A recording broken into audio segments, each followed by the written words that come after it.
Hey everyone, in this video we are going to briefly talk about post-term pregnancy. First of all, very basic idea, what is term pregnancy? 37 to 42 weeks.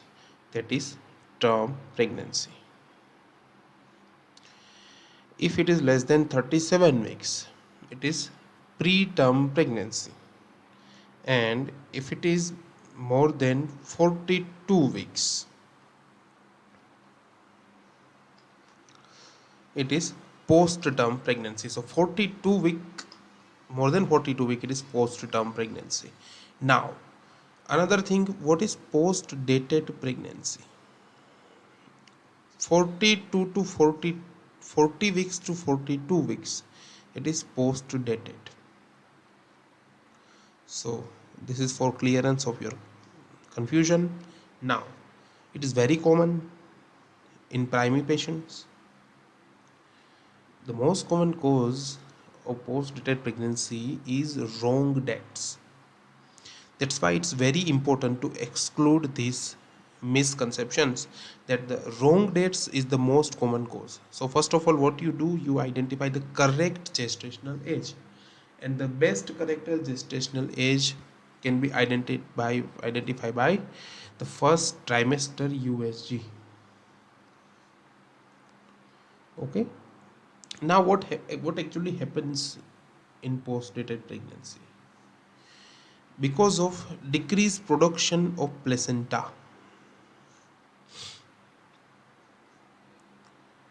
there will be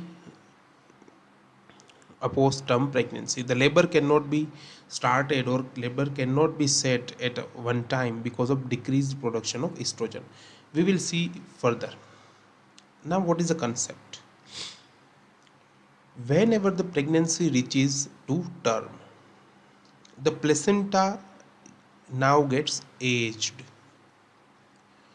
and when the placenta gets aged, there is a slightly decrease in the functions of placenta. And what is the most important function? The blood supply, oxygen supply is the very important function. So when this function is slightly diminished, then the fetal sympathetic system activates because of the fetus is in hypoxia, chronic hypoxia. So the fetal sympathetic system gets activated, or you can say that the fetus is continuously increasing in weight. So the amount of fetal tissue, total fetal tissue, is continuously growing, and the placenta cannot supply the oxygen to all these growing tissues very efficiently.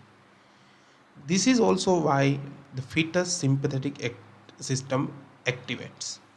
And when fetal sympathetic system activates, there will be a surge of CRH from the hypothalamus. Again, ACTH will be secreted from the pituitary, that will go to adrenal glands. They will secrete DHEASs. This DHEASs go to the placenta, and in the placenta there is an enzyme, aromatic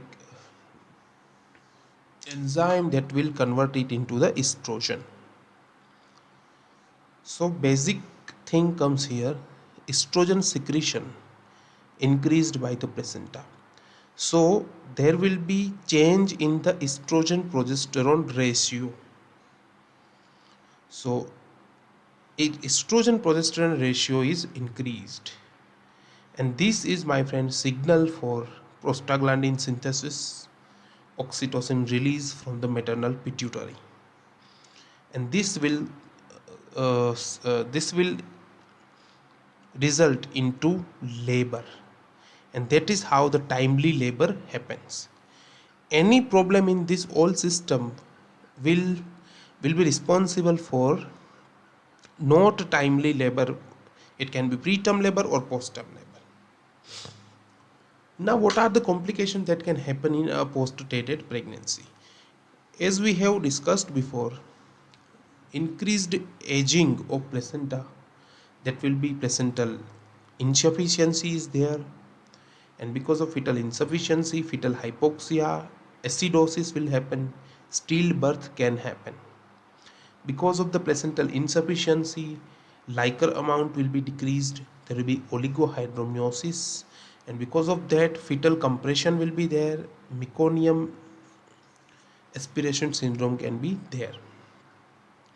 Fetal weight is increasing continuously, so the chances of shoulder dystocia, birth trauma, and operative delivery can be there. So now you understand the concept basically. So, what is our goal of management? We want to, we want that we should terminate the pregnancy at 41 weeks. If it goes more than 41 weeks, then we should terminate the pregnancy with the help of induction of labor, depending on the other aspect like pelvis is sufficient or not. All these aspects are considered, and then we go for induction of labor. When we do induction of labor in case of a post-dated delivery, post-dated pregnancy, my friends, you must remember that the fetus is already under hypoxic environment. So whenever you do induction of labor, there are higher chances of fetal compromise. So continuous monitoring of the fetus is advised when you do IOL in a post-dated pregnancy or post-term pregnancy. Thank you.